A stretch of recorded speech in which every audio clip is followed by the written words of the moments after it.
Welcome, everybody. We have another Transform Your Birth podcast this week. And with me today is the lovely Tory. And I'm so grateful Tory's come forward because Tory's a single mum. So the conditions in which she was birthing in by not having a partner was bringing some unique challenges for her to overcome. So it was wonderful that you've offered to be here today, Tory. Welcome. Thank you. Thank you for having me. Terrific.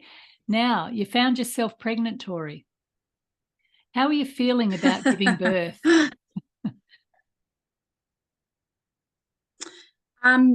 I was quite terrified, to be honest, when I found out that I was pregnant. The first thing that came to my head was I cannot give birth to a child. And that was more around the terror of actually labor and what labor would look like, because I heard a lot of stories from friends, family friends, and it kind of terrified me to actually go through the experience. So the whole lead up to actually giving birth, I feel like I was in a constant state of terror and telling myself that I wouldn't be able to do it. Which really it kind of affected how I went into my birth, because a lot of times I went into it thinking I'm not strong enough to be able to get through this. Wow. Tory, that's such a sad thing. I hear this all the time of the things that people say to pregnant women. Sometimes even I'm horrified, and I thought I'd heard it all. What was some of I know pregnant women get told a lot of stories. What were some of the things about the birth process that you were the most fearful of from hearing other people's stories? Yeah, I think there was a lot of society loves to talk about this expectation around birth. And I feel like there's an expectation that it has to go a certain way. And I think I was terrified for that, because I was worried that it wouldn't go that way. Like, what if I ended up having to have a cesarean? Or, there's always different things that a lot of times aren't actually talked positively by other people. And there's an expectation that to have a good birth, you have to have a natural birth. And I went into that with a lot of pressure, because I felt like I could not have a good birth unless I had a natural birth. And that was more where the terror came from, that I wouldn't be able to actually achieve that. And if I couldn't achieve that, did it make me less of a mum, kind of thing? Can you identify where that concept that I had to have a natural birth, otherwise I wouldn't be a proper mum, where did that come from? Like, that's a very big value judgment, isn't it? It is, yes. And I think it's just the people I was around, to be completely frank.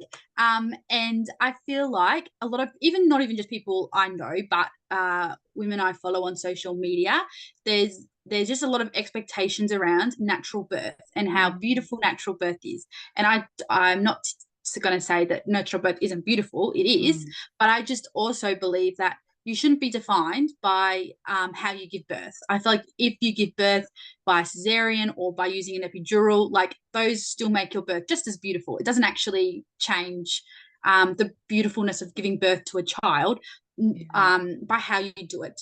And I went into it feeling like I was defined by how I gave birth, and having to prove that I could do it naturally.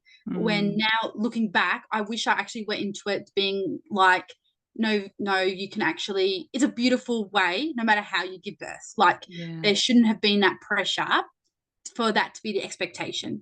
And I really wish I didn't constantly have that in the back of my head leading up to my birth, because I feel like I would have gone into my birth a lot differently if that wasn't the expectation I had on myself. And that just comes from I feel like the society and people I surround myself with at the time, and mums I knew at the time, that kind of that was what the births they had, and just the way they talked about it, it was like that must be the only way to be able to have a beautiful birth with your child. Yeah, geez, you've picked up on a big thing here.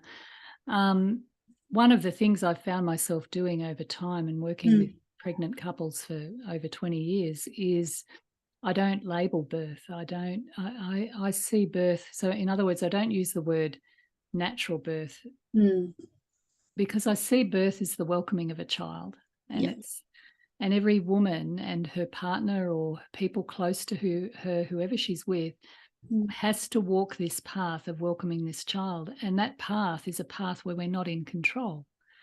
And so I think it's powerful to understand how we can support birth to unfold in a way that where we create the right conditions for that mother to be able to bring all of herself into the birth process. But sometimes birth needs help.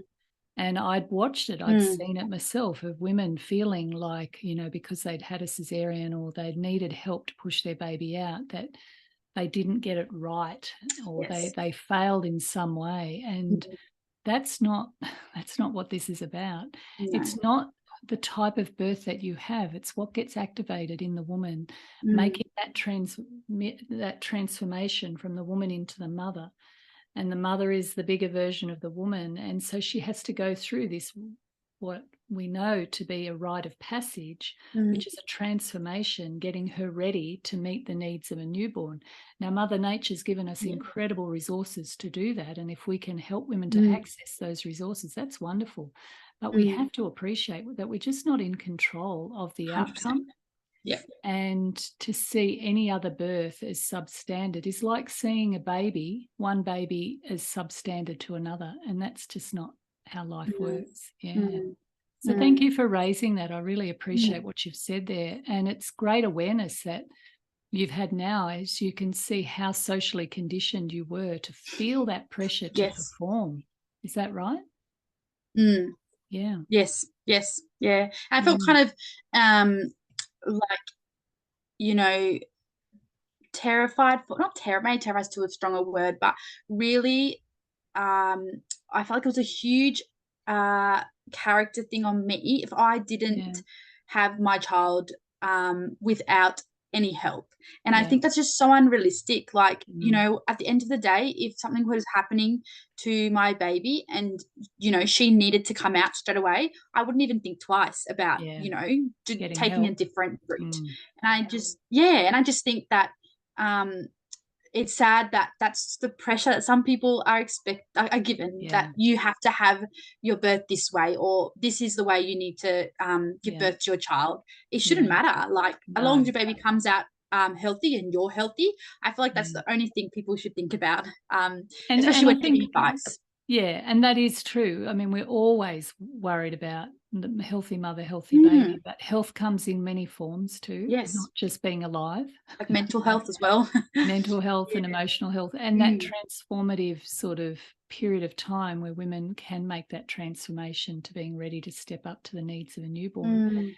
So let me ask you this, Tory, were you able to change your perspective around that prior to the birth, or has that happened since giving birth? Around not defining yourself about the type of birth? It was I feel like it was a very slow journey. It kind of happened before, but also I feel like it really, really hit me after I had given birth. And there's just a lot of things that maybe I wish I had done differently. And I think, I never wanted to come out of giving birth terrified of ever doing it again.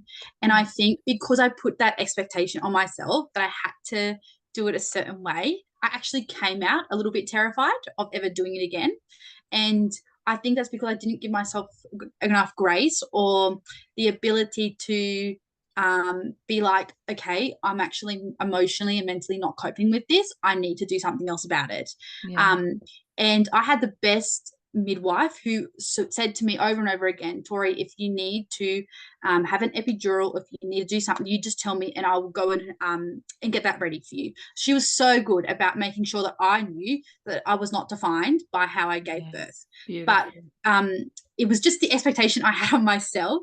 But I think because I didn't take the epidural, I kind of wish sometimes I had it, because now I've come out of it super, super terrified of ever having a baby again, because I just emotionally and mentally, I was so exhausted, but I kept pushing through because I kept telling myself, Victoria, you have to prove that you can do it without it. And I think that's really sad that was my mindset, because, I don't want to be terrified of having a child again. And, I think just that whole experience really not even just terrified, just made me scared for the whole process again. Yeah. And I think now that coming out of it, I am so much more compassionate, so much more aware that and want to say it to other people that, you know, it doesn't actually matter how you give birth to your child. It really doesn't. And I think that sometimes, you know, your mental health and your emotional health is sometimes forgotten because you have an expectation on yourself that you have to do give birth a certain way. And I really wished I'd listened to my head sometimes and yeah, giving myself grace to be able to be like, no, Victoria, if you're struggling and you need it, then do it, kind of thing. And I think now coming out of it, I actually have more of that strength for next time to be like, okay, no, if I can't, if I'm really, really mentally struggling in this, I'm going to take another step, however that looks. So what you're describing there is sometimes as women, we need to be open to receiving help. So it sounded like you had a little bit of a mental battle between accepting forms of help that could support you to get through, but also another part of you was wanting to see what you were capable of doing and to overcome, you know, well, to work with that idea that you felt like you had to perform. And maybe there was benefits in that too. So let's just go through this. Tell us a little bit. I know you had your own midwife. Yeah. So you're in a continuity program, which makes a big difference when birthing women have a relationship with their caregiver. Yes. What sort of preparation did you do for birth, Tory? Yeah, so the lead up to giving birth, I obviously knew that at times you're going to be just really tired and want to kind of, no, I'm done. I can't do this anymore. And I really wanted to have tools to kind of help me through that. So one of the big things was I had a birth playlist that I got played at certain times of when I was really struggling. So I had like I call them power songs, and they really helped me get out of my head and into the kind of like, this is a really cool experience, kind of you know, be in it kind of thing. So I had that. I also had two of my sisters there with me while I gave birth, who up to the lead up of my birth, I asked them to do specific things. So during times so they could tell that I was wanting to give up or I was getting really stressed and flustered, they would say words of encouragement over me, so I kind of bring me back into the present moment. And that really, really helped, because one of the big things for me was I wanted to kind of be present in the moment and really enjoy the experience of giving birth. And I think having those things in place really helped me to kind of sometimes get out of my head, okay, into the moment of, no, I'm giving birth, this is really cool, and have those different tips to help me, kind of be one with my body and, get me back into the right mindset again. So you were doing it as a single mother and you had two beautiful aunties to be in with you. How was that was that an easy choice to choose your sisters to support you? Did you think about any other choices around that? Yeah, so basically leading up to birth, I was so stressed about doing it on my own. And by that I mean, like, obviously I had my midwife when she was fabulous, but in the sense of I didn't have that other partner, someone who knows me, like who really knew me, and kind of be able to offer that kind of support. So I come from a big family. I have a lot of sisters, so it was actually really hard to choose just two, but I chose these two specifically because they've seen me at kind of all seasons of my life when I've been really, really bad and when they've been really good. And I wanted someone there who knew kind of where I go to mentally and be able to support me in that. I think that's a really big thing, is that you know, if someone doesn't know you, they kind of don't really know how to help you. But both my sisters really, really know me, and so they know what I need in kind of different situations. So sometimes they'd be doing things that I didn't even necessarily ask them to do it. It's just that they knew that's what I would need in that moment, and that was so helpful because I wouldn't have to. Had babies? One of my sisters had two. Yeah. And what was their attitude to birth? Fairly positive? Yes, so my sister who has had two babies, she it's a very positive experience. It was a very positive experience for her second, not necessarily her first. And so she had two kind of different births for both her children.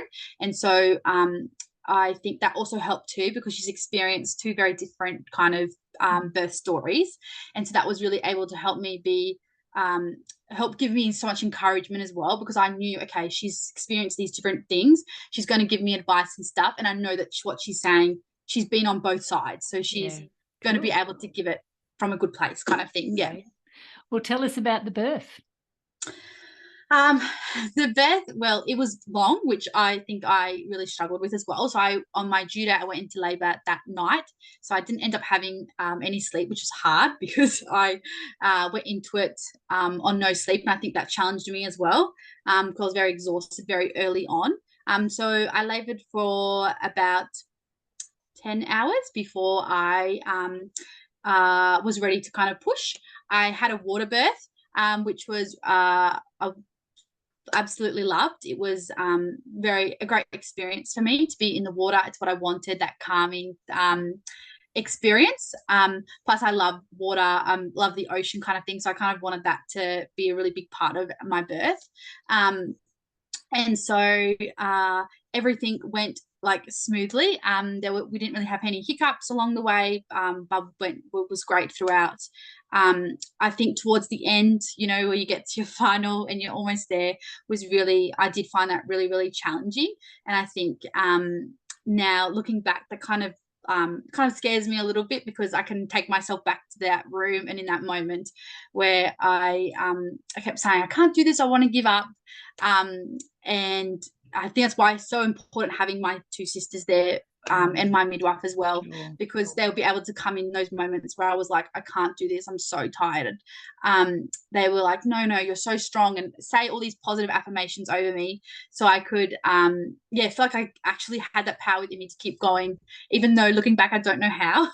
But it just shows that how powerful it is to have people that you trust around you in that space, to be able to really help you in those really tough moments where you're like, I can't do it anymore, kind of thing. Yeah. That what you're saying there, Tory, is essential, because women are getting to the edge of themselves. The biggest challenge that comes with birth is the fact that you can't get off the bus. Yes. That's so true. There's many women in labour who often say things like, I'm going home, I don't want to do this anymore, and they want to get off the bus, and that's always quite amusing to watch. Yes. But what's happening in that moment is the cracking of the shell from the woman into the mother. Mother is the bigger version of the woman, and so she has to push through. And so when she's at that critical moment, and it typically happens in transition to just prior to the pushing stage, when she's getting to that sort of edge of herself where she wants to get off the bus, but she can't, she has to crack through. It's when she's at her most vulnerable, but it's also when she's at her most powerful, because this is where she starts to discover that she's much bigger than what she thinks. And we don't discover that until we're tested. And that's why birth is so intense. And it comes with a lot of powerful performance-enhancing hormones that go with it. And so when you've got people around you who are saying, you're doing beautifully, you can do this, my gosh, you're so powerful, and giving your mind the right messaging at that time, then you can push through that and discover that you're made of metal, and that you're pretty tough and you can get through this.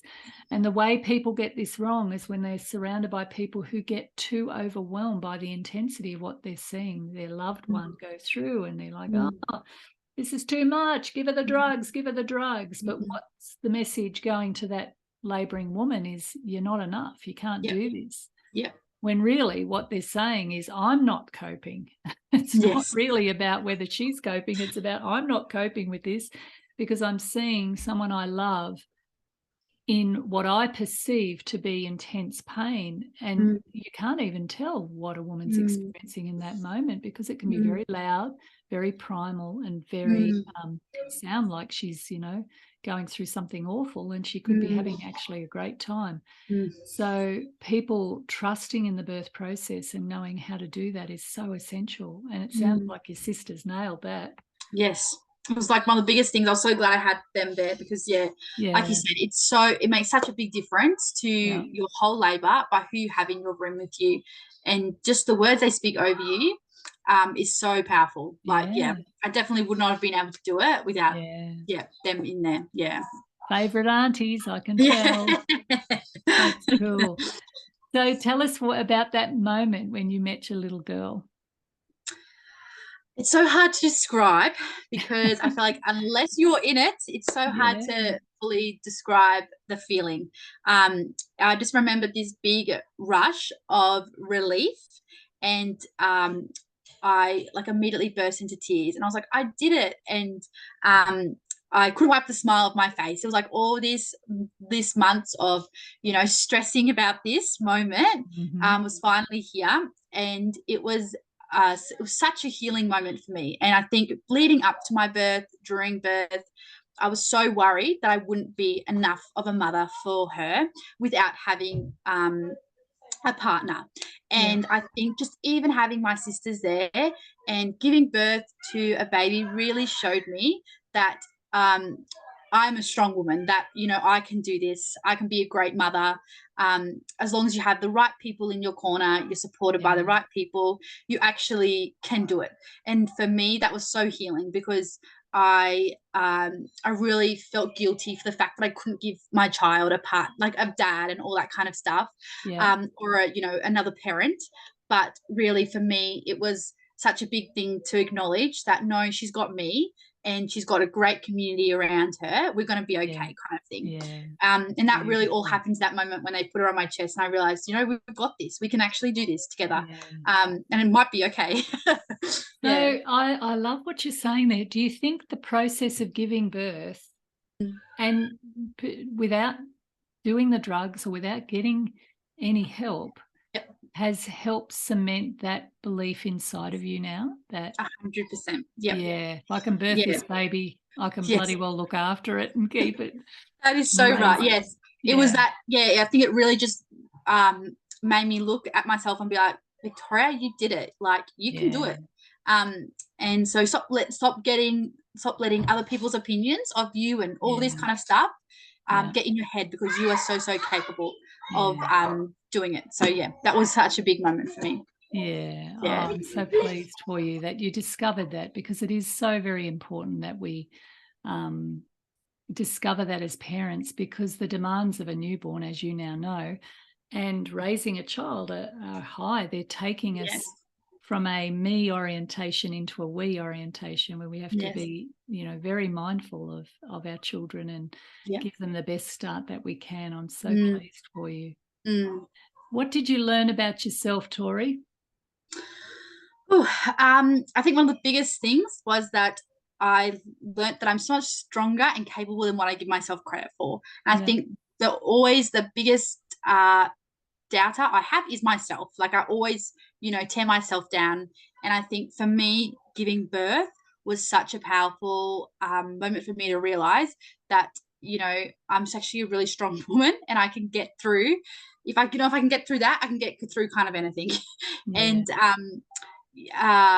that I think sometimes we can get in our head about, oh, we're not enough of a person, we're not enough of this. But Mm. being in labor, going through contractions, all of that really just helped me, I don't know, find a stronger version of myself. I feel like I went in there, a very different woman came out, kind of thing. Yeah.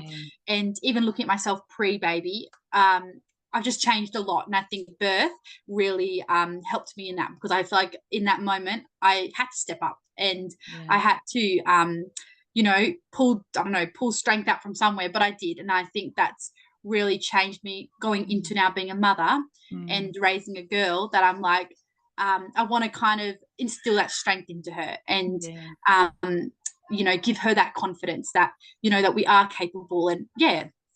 Beautiful.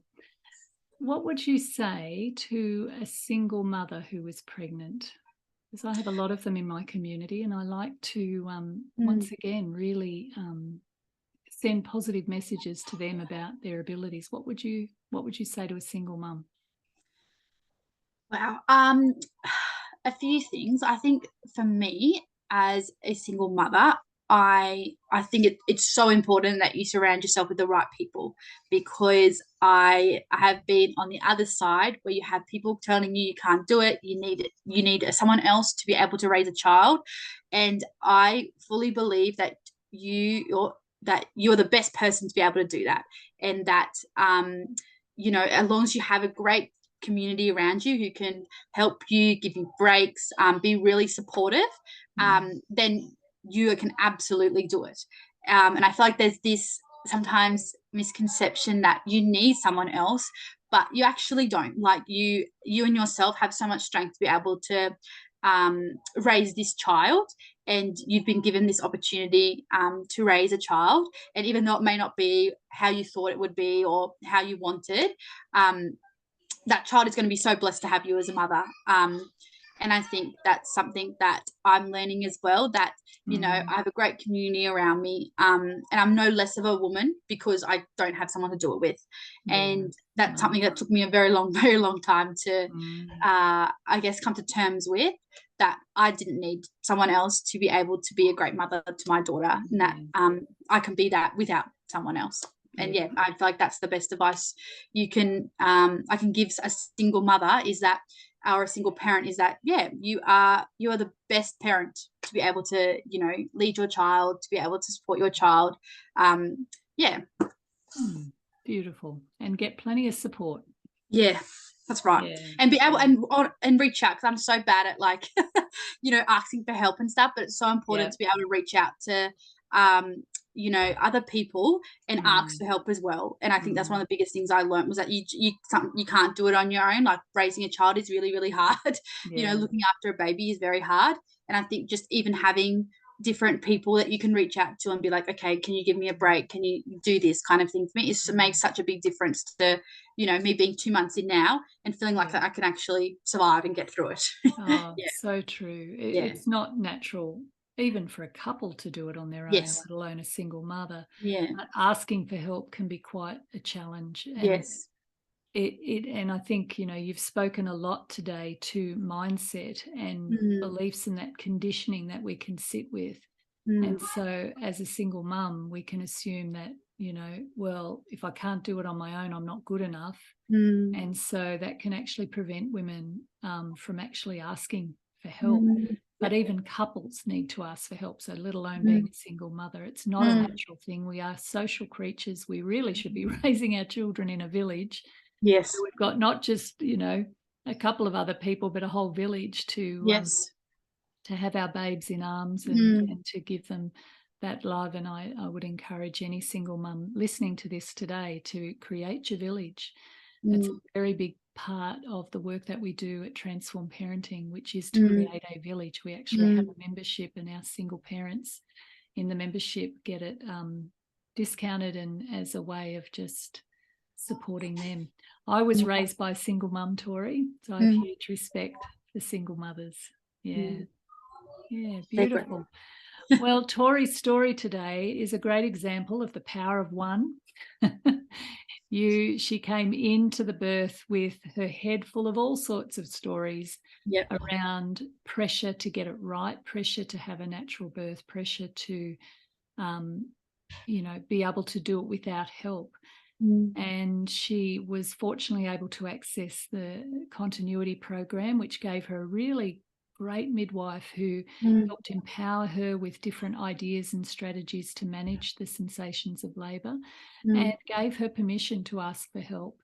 She surrounded herself with two beautiful sisters who were able to be a positive influence and coach her mind through the birth to keep hanging on when things got really, really hard and really tough at the end. And she cracked that shell.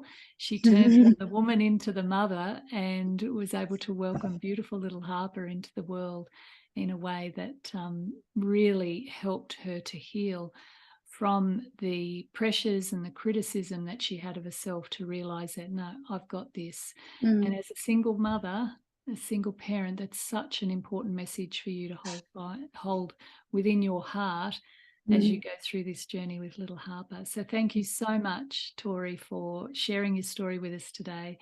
I'm so pleased that you reached out, and we're very generous with your time to do this. Thank you so So much. yeah, thank you. Thank And for you. those listening, we will have another story for you coming up next week. So have a good week.